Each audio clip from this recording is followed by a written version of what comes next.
Hello friends, कैसे हैं आप सब। फ्रेंड्स, अगर आपका इनकम टैक्स रिफंड आपको नहीं मिला है तो यहाँ आपके लिए इस वीडियो में आपके लिए सॉल्यूशन है। इस वीडियो में आपको टोटल 7 रीजंस बताए जाएंगे जिसकी वजह से आपको इनकम टैक्स रिफंड अभी तक नहीं मिला। तो friends, let's start.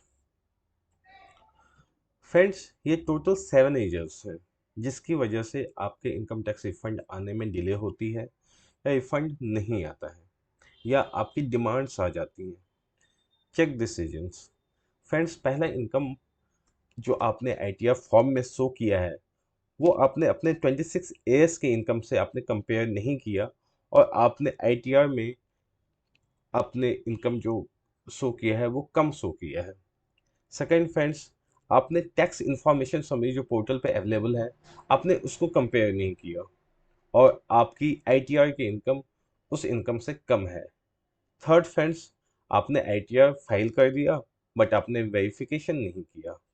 Fourth friends, आपका आपने अपना बैंक डिटेल गलत दिया है। अब बैंक डिटेल आप गलत देंगे तो आपका रिफंड फेल्योर हो जाएगा। फिफ्थ फ्रेंड, आपने बैंक डिटेल तो दिया है बट आपने अपने इनकम टैक्स पोर्टल पे उस बैंक डिटेल्स को वैलिडेट नहीं किया। नेक्स्ट फ्रेंड्स, आपने जो डिडक्शन क्लेम किया है आईटीआर फॉर्म में वो फॉर्म 16 के कंपेरिजन में ज़्यादा है या उससे मैच नहीं हो रहा। एंड लास्ट फ्रेंड्स, आपके पास रिफंड कंफर्मेशन की ईमेल आती है इनकम टैक्स डिपार्टमेंट के थ्रू, आपने अभी तक उसको रिस्पॉन्ड नहीं किया है। सो फ्रेंड्स, ये टोटल बेसिक 7 रीजंस हैं जिसकी वजह से आपके रिफंड आने में डिले होती है या रिफंड नहीं आता। सो आइए फ्रेंड्स, हम देखते हैं कि इस रीजंस को समझते हैं और ये देखते हैं कि इस ऐसे केसेस में आपको करना क्या चाहिए। फ्रेंड्स, अगर आपकी आईटीआर की इनकम आपकी 26 एएस की इनकम से कम है तो सबसे पहले पहला फ्रेंड्स उसूल कह लीजिए किसी भी आईटीआर को फाइल करने का कि आपको अपनी इनकम जो 26 एएस की इनकम इनकम टैक्स के पोर्टल पे अवेलेबल है उससे मैच करनी चाहिए।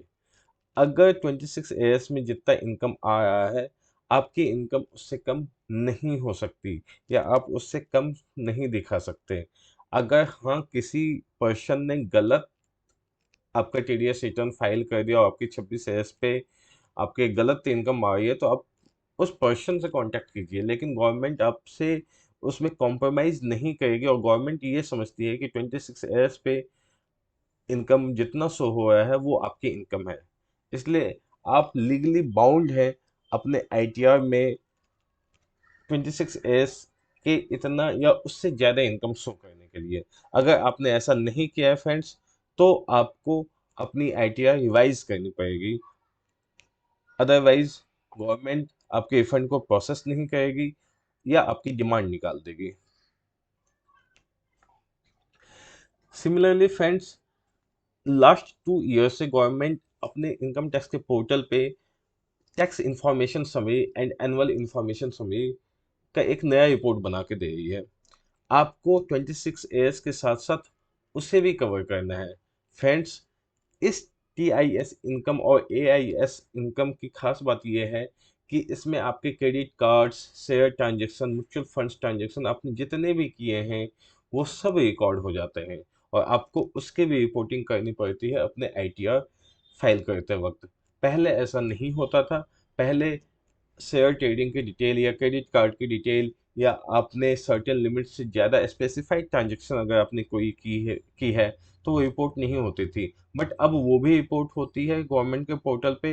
गवर्नमेंट ने डिजिटाइजेशन किया है तो आपको अपने आईटीआर की इनकम उससे भी मैच करनी है, उस स्टेटमेंट और रिपोर्ट से भी मैच करनी है। एंड अगर आपने ऐसा नहीं किया या आपकी इनकम कम है उससे मैच करने के बाद तो आपको अगेन अपनी आईटीआर रिवाइज करनी चाहिए और टीआईएस इनकम से या उसके इक्वल या उससे ज़्यादा आपको अपनी इनकम रिपोर्ट करनी चाहिए। थर्ड फ्रेंड्स, आपने ई वेरिफिकेशन नहीं किया। आईटीआर तो फाइल किया बट आपने ई वेरिफिकेशन नहीं किया।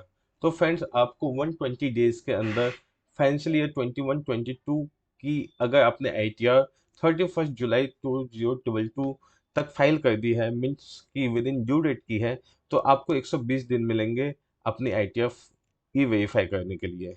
बट फ्रेंड्स, अगर आप 31 जुलाई के बाद अगर आप ITF फाइल करेंगे तो आपको ओनली 30 डेज मिलेंगे, और ये नया अपडेट है। फोर्थ फ्रेंड्स, आपने बैंक डिटेल्स गलत दिया।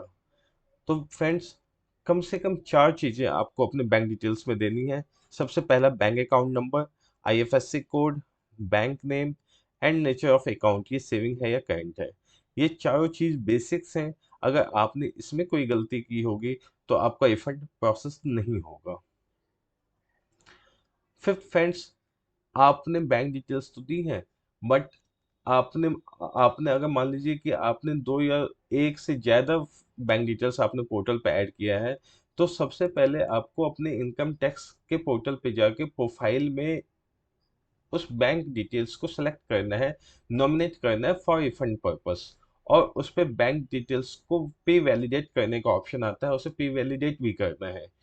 और पे वैलिडेट करने के लिए वो पे वैलिडेट फ्रेंड्स तब होगा जब बैंक्स में आपकी डिटेल्स, आपका नाम, आपका मोबाइल नंबर, ये सब आपके इनकम टैक्स के पोर्टल से मैच होता हो, तब जाके आपका बैंक पे वैलिडेट होगा और आपको उस बैंक अकाउंट में रिफंड मिलेगा।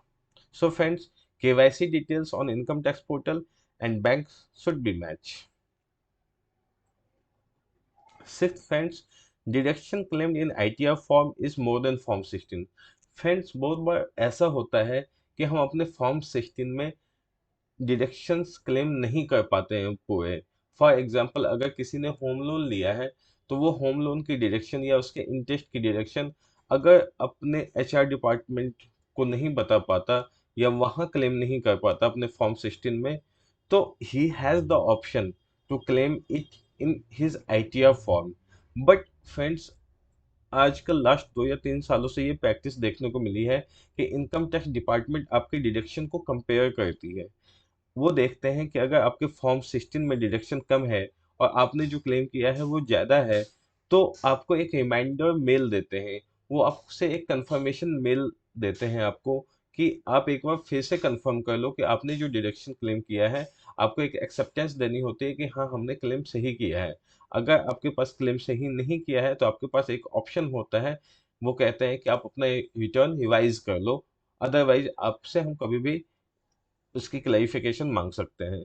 तो फ्रेंड्स, गवर्नमेंट आपसे ये कंफर्मेशन मेल डिमांड सेंड करती है और आपको अपने इनकम टैक्स के पोर्टल पे जाके उसको कंफर्म करना होता है, either yes you have claim the deduction and this is correct as per your view, और अगर आपने डिडक्शन गलत क्लेम किया है तो आप वो सिलेक्ट करोगे कि you want to file the revise return. Okay friends, and this is friends last, कि आपके पास कंफर्मेशन मेल आई और आपने उसे रिस्पॉन्ड नहीं किया। सो फ्रेंड्स, अगर आपको ये पसंद आया हो तो please like, share and subscribe. Thank you so much.